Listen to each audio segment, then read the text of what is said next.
Movie के शुरुआत में हमें दिखाई जाती है 19 जनवरी 1990 की कश्मीर को, जहां पर कुछ बच्चे क्रिकेट खेल रहे होते हैं, जिनमें से एक का नाम शिव होता है। बगल में ही एक रेडियो में इंडिया पाकिस्तान की मैच की कमेंट्री चल रही होती है और सचिन उधर काफी अच्छा परफॉर्मेंस दे रहे होते हैं और शिव यह सुनकर सचिन सचिन का नाम खुशी से चिल्ला के बोलने लगता है। उधर खड़े कुछ लोग सचिन का नाम सुनते ही शिव को मारने लगते हैं और पाकिस्तान जिंदाबाद कहने को बोलते हैं। पर तभी उधर शिव का दोस्त अब्दुल आता है और उसे जैसे तैसे बचा के उधर से निकल लेता है और एक जगह पर जाके छिप जाता है। 1990 कश्मीर का वह वक्त होता है जहां कश्मीरी पंडितों का रहने का हक उनसे छिना जा रहा था, उन्हें मारा जा रहा था और उनकी वाइफ और बेटियों को उधर ही छोड़ करके जाने के लिए बोल रहे थे।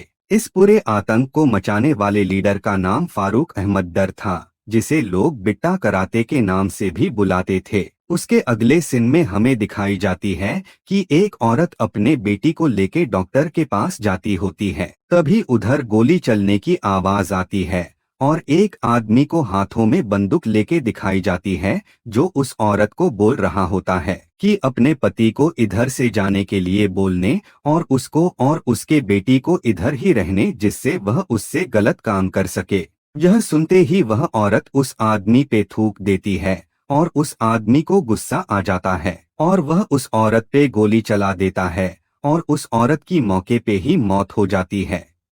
और पूरे कश्मीर में उस वक्त यही कहर रहा होता है, यहाँ तक कि वह सब अपने बच्चे के मन में भी यही सब बातें भर रखे होते हैं और सभी यही बात करते रहते हैं कि या तो अपने धर्म को बदल लो, नहीं तो इधर से भाग जाओ, और नहीं तो हम तुम्हें मार देंगे। उधर ही बिट्टा कराटे बहुत सारे कश्मीरी पंडित को जबरदस्ती पकड़कर उनको कन्वर्ट कर रहा होता है और साथ ही साथ उनको बीफ भी खिला रहा होता है। इसी तरह इसके अगले सीन में हम एक आदमी को देखते हैं जिसका नाम होता है पुष्कर। पुष्कर के फैमिली में उसका एक बेटा होता है, एक बहू होती है और उनके दो बच्चे भी होते हैं। दोनों बच्चों में से एक का नाम होता है शिव, जिसको मूवी के स्टार्टिंग में क्रिकेट खेलते हुए दिखाई जाती है, और दूसरा बच्चा काफी ज्यादा छोटा होता है जिसका नाम कृष्णा होता है।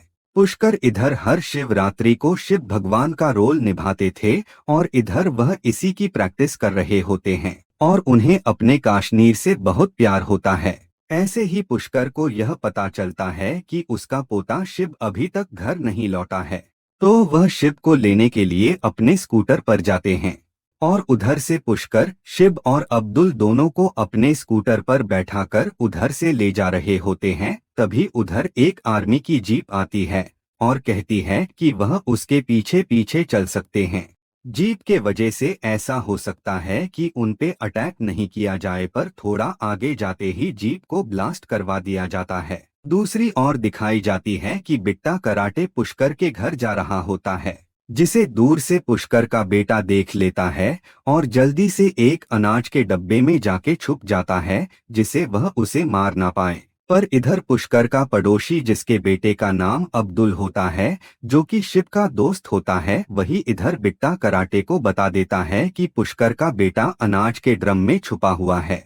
उसके बाद बिट्टा अंदर जाता है और पुष्कर के बेटे को उसकी पत्नी के सामने ही मार देता है, जो कि ड्रम के अंदर ही बैठा होता है। उसी वक्त पुष्कर भी उधर आ जाता है और उसे देख के काफी ज्यादा दुखी हो जाता है और बोलता है कि बिट्टा, तू तो मेरा स्टूडेंट था। पर बिट्टा को इस बात से कुछ भी फर्क नहीं पड़ता है। उसके बाद बिट्टा देखता है कि पुष्कर के बेटे का खून बह करके नीचे गिर रहा होता है, तो बिट्टा पुष्कर के बेटे की खून में सने हुए चावल को पुष्कर के बहू को देता है और उसको इसे खाने के लिए कहता है, और अगर वह नहीं कहती है तो वह उसके बच्चों को मार देगा।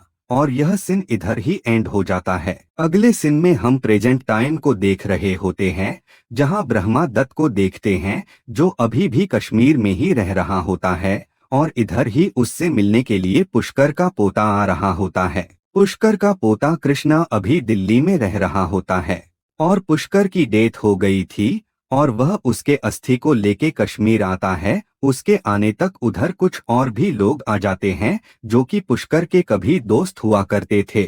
सारे लोग काफी दुखी थे क्योंकि उनके दोस्त की मृत्यु हो चुकी होती है।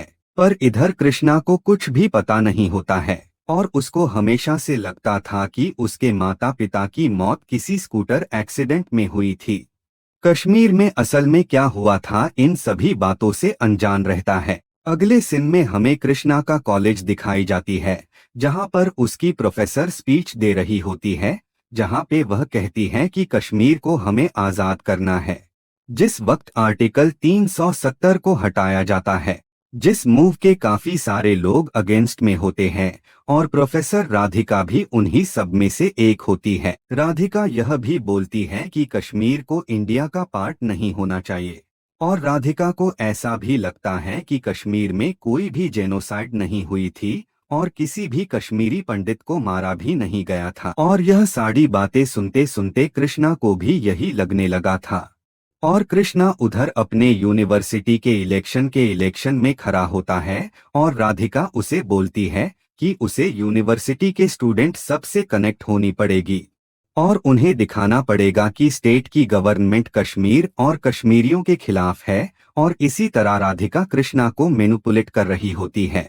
और अब सीन दिखाई जाती है 1989 में, जहां ब्रह्मा दत्त एक आईएएस होता है और पुष्कर उससे हेल्प लेने के लिए जाता है, जहां पुष्कर कहता है कि बहुत सारे लोगों को प्रोटेक्शन की जरूरत है और उसके बेटे का नाम भी उस लिस्ट में है। और बिट्टा कराटे ने उसके बेटे को कश्मीर का दुश्मन बता दिया है और कभी भी उसको मार सकता है। यह सुन के ब्रह्मा दत्त बोलता है कि वह उसके लिए सिक्योरिटी का अरेंजमेंट कर देगा।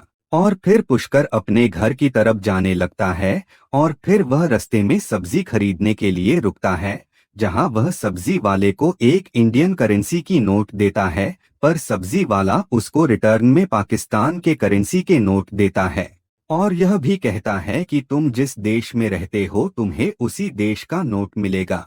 यह सुनते ही ब्रह्मा दत्त उससे पुलिस वालों से पकड़वा देता है।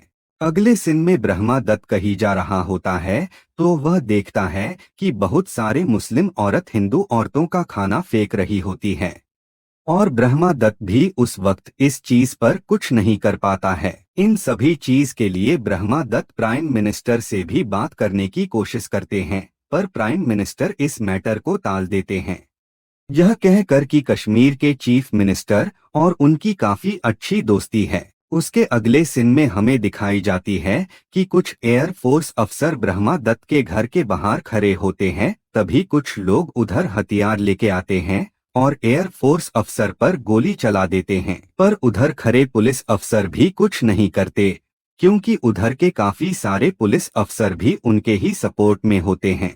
इसके बाद अगले सीन में दिखाई जाती है कि ब्रह्मा दत्त सीएम के घर जाते हैं, उनसे बात करते हैं, पर सीएम उन्हें ही ब्लेम देने लगते हैं क्योंकि वह आईएएस अफसर है और इधर शांति बनाए रखना उनका काम है।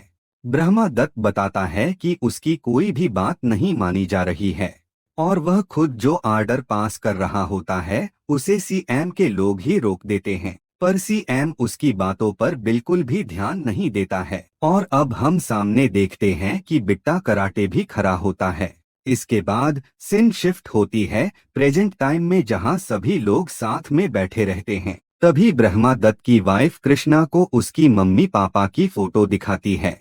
फिर ब्रह्मा दत्त जेनोसाइड के बारे में बताने लगता है तो कृष्णा कहता है कि कोई भी जेनोसाइड नहीं हुआ था और यह सब कुछ एक डर्टी पॉलिटिक्स थी, जिसमें उस रात 5 लाख नहीं सिर्फ 2 लाख ही कश्मीरी पंडित निकले थे और उन्हें मारने वाले भी आर्मी के लोग थे और वह लोग जो टेररिस्ट बन रहे हैं उसके लिए भी हम ही जिम्मेदार हैं, क्योंकि अगर आप किसी के बच्चों को जिप से घसीटेंगे तो वह टेररिस्ट ही तो बनेंगे। यह सभी बातें सुन के ब्रह्मा दत्त को गुस्सा आ जाता है, जिससे कि कृष्णा को कुछ शक होता है। अब कृष्णा को लगता है कि जो बात उसके माता पिता के मौत के बारे में बताई गई थी वह सच नहीं है और उसके काफी बार रिक्वेस्ट करने के बाद उसे पूरी सच्चाई बताई जाती है। फिर सीन शिफ्ट होता है उसी वक्त में, जहां बिट्टा कराटे पुष्कर की बहू को खून वाले चावल खाने को बोलता है और अपने बच्चे को बचाने के लिए पुष्कर की बहू वह चावल खा लेती है और बिट्टा कराटे उन्हें उधर ही छोड़ के चला जाता है। उसके बाद पुष्कर अपने डॉक्टर दोस्त को फोन करता है और कहता है कि उसके बेटे को काफी सारी गोली लगी है, पर वो अभी भी जिंदा है। पुष्कर अपने डॉक्टर दोस्त से रिक्वेस्ट करता है कि जितनी जल्दी हो सके वो उधर आ जाए। उसी वक्त हॉस्पिटल में एक टेररिस्ट आ जाता है जिसके दोस्त को गोली लगी होती है और उसका ब्लड ग्रुप होता है ओ नेगेटिव, पर हॉस्पिटल में किसी भी डोनर का ब्लड ग्रुप ओ नेगेटिव नहीं होता है। तो वह जबरदस्ती एक पेशेंट का ही खून निकलने लगते हैं। एक बोतल खून निकाल लेने के बाद भी वह और ज्यादा खून निकाल रहे होते हैं जिसे उस पेशेंट की उधर ही डेथ हो जाए, और ऐसा ही होता है। और उधर पुष्कर के बेटे की भी मृत्यु हो जाती है। पुष्कर यह बात ब्रह्मा दत्त को कॉल करके बोलता है और कहता है कि ब्रह्मा दत्त भी उन लोगों में से एक होगा जिनके वजह से ऐसा हो रहा है।